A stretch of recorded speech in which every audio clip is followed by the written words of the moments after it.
Demand बता रहे हैं उसी आधार पे हम पूरा उतरते हैं। भी एडवर्टाइजमेंट के आधार पे हम लगे हुए हैं, इंटरव्यू हमारा हुआ है, सारा प्रोसेस वही होता है। ऐसा कुछ नहीं है कि पक्के कर्मचारी कुछ अलग से लगाए जा रही हैं। वही डिप्लोमा हमारे पास है, वही परमानेंट के पास है। अगर अलग से कुछ कोर्स ट्रेनिंग है वैसे कुछ नहीं लेके आए। वर्क भी हमारा सेम ही है।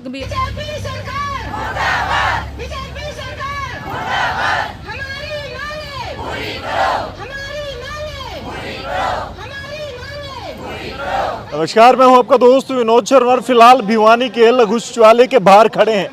चुनाव नज़दीक आ रहे हैं और लोगों की बात करें तो लोगों की समस्याएं जो है वो भी बाहर काफ़ी ज़्यादा आने लगी है। और उनमें से कर्मचारियों की बात करें तो पीछे आपने डॉक्टर्स की हड़ताल देखी है, आज एनएचएम की हड़ताल दिख रही है आपको। ऐसे ही कई लोग और काफ़ी संगठन अपनी अपनी मांगे उठा रहे हैं। तो फिलहाल इनसे बात करेंगे, जानेंगे इनका मुख्य मुद्दा। हालांकि इन्होंने ये पोस्टर आप देख रहे हैं, पक्का करने की मांग यानी कि पक्की नौकरी की मांग कर रहे हैं ये लोग। नियमितीकरण की बात कर रहे हैं। क्या कुछ मामला है और कब से आप हड़ताल पर हैं? नमस्कार, मेरा नाम नीलम है। मैं एक एनएचएम की कर्मचारी हूँ और आज हमारा हड़ताल का 9वां दिन है। और हमारी सरकार से सिर्फ एक ही मांग है, रेगुलाइजेशन की मांग है, और हमारी कोई मांग है ही नहीं। तो सरकार पता नहीं कहाँ सोई हुई है। और कल हमने सरकार की सद्बुद्धि के लिए 1 वीक किया था, पता नहीं उसकी बुद्धि में कुछ आया है या नहीं आया। सरकार से हम एक ही अपील करना चाहते हैं कि जल्द से जल्द हमारी मांगों को पूरा किया जाए, ताकि जो स्वास्थ्य विभाग के कारण दी जाने वाली सेवाएं वो सारी प्रभावित हो चुकी हैं और उनको दोबारा से सुचारू रूप से चलाया जाए। हम बस यही करना चाहते हैं कि हमें सिर्फ पक्का किया जाए, हमारी बाकी की कोई मांग है ही नहीं। तो क्यों आपको पक्का किया जाए, क्या वजह है? क्योंकि आपने तो कच्चे कर्मचारी के तौर पर ज्वाइन किया था, तब आपसे हिदायतें भी ली गई थी, बहुत सारे ऐसे नोट्स भी थे जिनको आपने साइन किया था। पक्के और कच्चे में पक्की नौकरियां अलग तरीके से होती हैं, कच्चे अलग के। इस तरह की मांग चुनाव के वक्त आप कर रहे हैं, क्या वजह मानी जाए? ऐसी कुछ नहीं है कि जो कच्ची नौकरी में कुछ फ़र्क है या पक्की नौकरी में कुछ फ़र्क है। रेगुलर जो सरकार जो बता रही है, डिमांड बता रही है उसी आधार पे हम पूरा उतरते हैं। भी एडवर्टाइजमेंट के आधार पे हम लगे हुए हैं, इंटरव्यू हमारा हुआ है, सारा प्रोसेस वही होता है। ऐसा कुछ नहीं है कि पक्के कर्मचारी कुछ अलग से लगाए जा रही हैं। वही डिप्लोमा हमारे पास है, वही परमानेंट के पास है। अगर अलग से कुछ कोर्स ट्रेनिंग है वैसे कुछ नहीं लेके आए।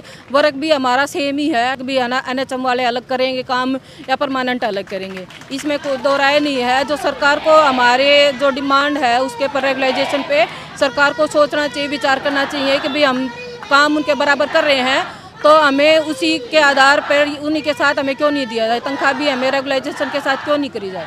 अब तक कोई नेता वगैरह या कोई पार्टी वगैरह ने आपको समर्थन किया है? विपक्ष के कई नेता हमारे पास इधर आ रहे हैं, लेकिन हमने ये कहा कि हमें सबसे पहले कि आप अपने घोषणा पत्र में हमें पक्का करने के लिए अपनी उसमें शामिल कीजिए।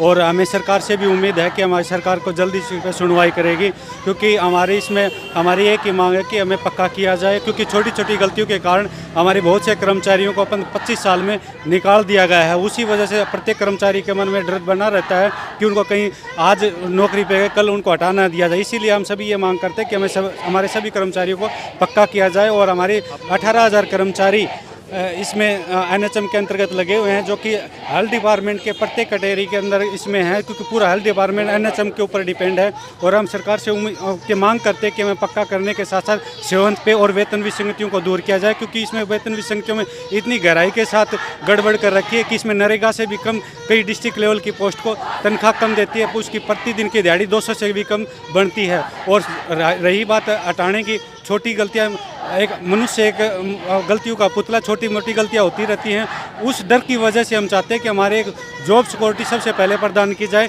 ताकि हम अपने परिवार को अच्छे से उसमें पाल सकें और निश्चिंत होकर से अपनी सेवाएं दे सकें। तो आज के दौर में अगर बात करें, जो आपकी सैलरी है वो इतनी नहीं है कि जिससे एक घर एक परिवार चल सकता है, खर्चे चल सकते हैं आज के।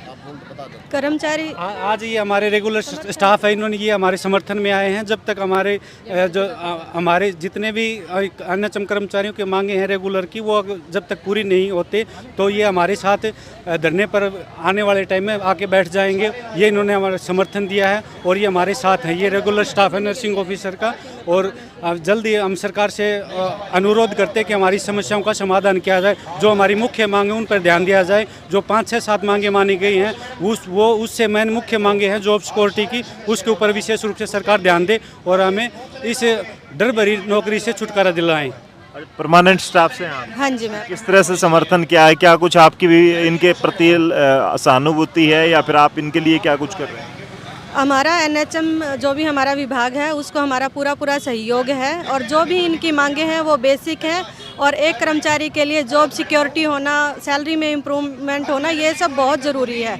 और मैं हरियाणा सरकार से हमारे पूरे डिपार्टमेंट की तरफ से ये अनुरोध करना चाहूँगी कि जो भी एनएचएम का विभाग है, अगर हमें स्वास्थ्य सेवाओं को ऊपर रखना है और हेल्थ को इम्प्रूव करना है तो एनएचएम डिपार्टमेंट को दरकिनार करके उनकी मांगों को नज़रअंदाज करके ये असंभव है। तो हमारा पूरा सहयोग है एनएचएम स्टाफ को और मेरी सरकार से भी ये गुजारिश है कि जल्द से जल्द इनके मुद्दों को, जो बेसिक मांगे हैं, उनको पूरा किया जाए ताकि स्वास्थ्य सेवाएं बाधित ना हो। आपकी क्या जॉब है, किस सर्विस? मैं सीनियर नर्सिंग ऑफिसर और डिस्ट्रिक्ट प्रेसिडेंट नर्सिंग ऑफिसर। आपकी और इनकी जॉब में जो ड्यूटी है उसमें कितना डिफरेंस कितना है? ड्यूटी हमारी इक्वल है, काम हमारा बराबर है, सैलरी में बहुत फ़र्क है। जॉब सिक्योरिटी नहीं है, सैलरी में बहुत फ़र्क है, जबकि हमारी ड्यूटी आवर्स इक्वल है। हाँ, कुछ एक और जो सरकारी एम्प्लॉयज़ को जो सुविधाएं दी गई हैं उनमें मतलब थोड़ा फ़र्क है जो कि नहीं होना चाहिए। तभी एक कोई भी कर्मचारी है तन मन धन से अपनी सेवाएं दे पाएगा सरकार को, जब उसके इस तरह के जो बेसिक मुद्दे हैं या भेदभाव की जो भावना है उसको दूर किया जाएगा। फिलहाल इतना भेदभाव है एनएचएम कर्मचारी में और रेगुलर कर्मचारी में। एनएचएम कर्मचारी का तो हेल्थ से लेके सब कुछ, 5 रुपए की पर्ची से लेके एमआरआई, एक्सरे, सब कुछ उसको अपनी जेब से करवाना पड़ता है। परमानेंट कर्मचारी के ये सब फ्री।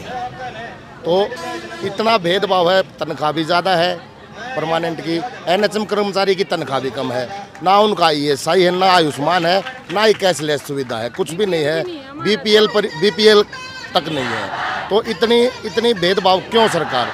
आगे आने वाले टाइम में अभी फ़िलहाल इतने जो विभाग हैं एनएचएम से जुड़े हुए हैं, जो सारे फ़िलहाल बिल्कुल बंद पड़े हैं। एसएनसीयू है, जच्चा बच्चा वार्ड है, टीकाकरण का प्रोग्राम है, टीबी का प्रोग्राम है, एड्स का प्रोग्राम है, ये सब जो भी एनएचएम से जुड़ा हुआ विभाग है। आरटीएस है, 108 एम्बुलेंस। कल पानीपत में एक गर्भवती महिला की मौत हो गई, उसका साफ बता रखा था कि 50 मिनट एम्बुलेंस लेट हो गई। वो एम्बुलेंस लेट होएगी क्योंकि जो किराए पर लेके आए हुए हैं ड्राइवर 4-4, 5-5 डिस्ट्रिक्ट वाइज। सीएमओ कहता है, कोई भी सिविल सर्जन है वो ये कहता है कि भाई हमारी सभी सेवाएं चल रही हैं। कहाँ चल रही हैं? जब एक एम्बुलेंस की 100, 150 एक दिन की कॉल होती हैं और वहाँ पे अब जाके देख लो 10 कॉल से ज़्यादा नहीं है एक दिन। जी, तो आप लोगों को तकलीफ नहीं होती ये चीज़ें देख करके, एक पेशेंट मर रहा है या उस तरह की ड्यूटी आप प्रभावित हो रही है आप लोगों की? हमारी जनता के साथ पूरी तरह से सहानुभूति है। हमें बहुत दुख होता है, हमें दुख हुआ किसी की भी जच्चा को मौत हुई है या फिर कोई भी बच्चा शिशु टीकाकरण के बगैर रह रहा है, हमें दुख है इस बात का। लेकिन क्या सरकार को नहीं पता? जब कोरोना में जब हम लड़ाई लड़ रहे थे, एनएचएम कर्मचारी सबसे आगे था, कोरोना योद्धा कहलाया। हमारे कुछ एनएचएम कर्मचारी शहीद भी हुए। तो सरकार को जब तो हो गया कि कोरोना से जीत मिली है, हरियाणा सरकार के कर्मचारी हो गए हम तब तो। और अब जब हम हमारा हक मांगते हैं, 20-20 साल से 25-25 साल से 20-20 हज़ार की नौकरी कर रहे हैं, क्या हमारे बच्चों का भविष्य नहीं है? सरकार को सोचना चाहिए, कुछ तो हमारे बारे में भी सोचे। सरे ले गई कि हम सफल हो गए और जब हम आगे आते हैं आप हमारे कर्मचारी नहीं हो, ये क्या है? एनएचएम कर्मचारी नहीं है हरियाणा सरकार का। तो अभी अगर मांगे नहीं मानी जाती तो क्या कुछ करने वाले हैं? आपका क्या, किस तरह से आगे चलेगा? हमारी बस यही डिमांड है कि हमें रेगुलर किया जाए। अगर सरकार हमारी मांग नहीं मानती है, मजबूर हैं दरी पर बैठने के लिए और हमारी हड़ताल जारी रहेगी। इसमें जो भी नुकसान होएगा वो सरकार का है। हम तो मजबूर है अपना हक मांगने के लिए।